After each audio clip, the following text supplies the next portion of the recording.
means to feel deeply as if from the gut. Jesus felt deeply, from within, the pain of the people around him. 1. When he saw people with illnesses, he responded with the same compassion. Matthew 8, 2-3 NIV, 2 A man who had leprosy came to him and knelt before him. Lord, if you want, you can cleanse me, he told him. 3 Jesus stretched out his hand and touched the man. I do, he told her.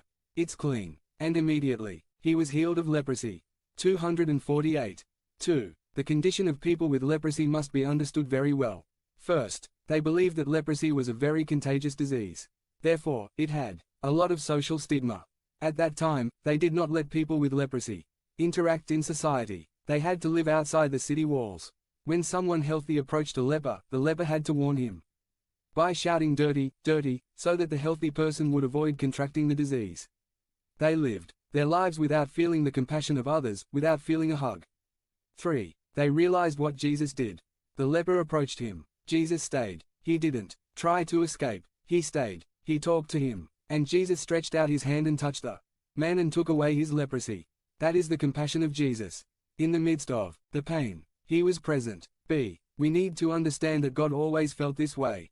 Even in the Old Testament before sending Jesus, when God spoke to Moses on Mount Sinai, he proclaimed to him who he was.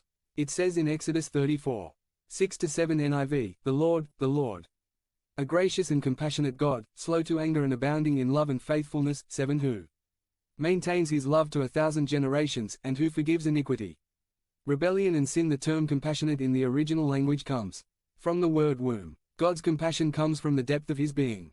Truly, when your heart hurts, it hurts him too. When you suffer loss, he suffers with you. He is present in the midst of your pain. Truly, God is good, not abusive. God is good and only God. God is not a finite person. He is totally independent of creation. He is the creator of everything that exists.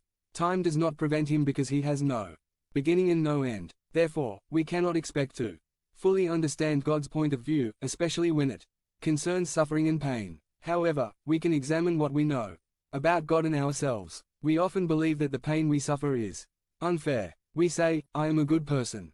I don't deserve any of this. But there is a big problem with that defense.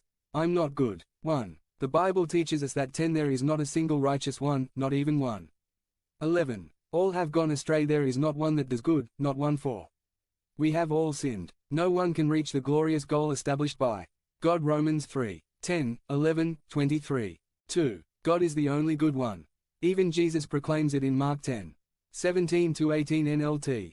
When Jesus was about to set out on his way to Jerusalem, a man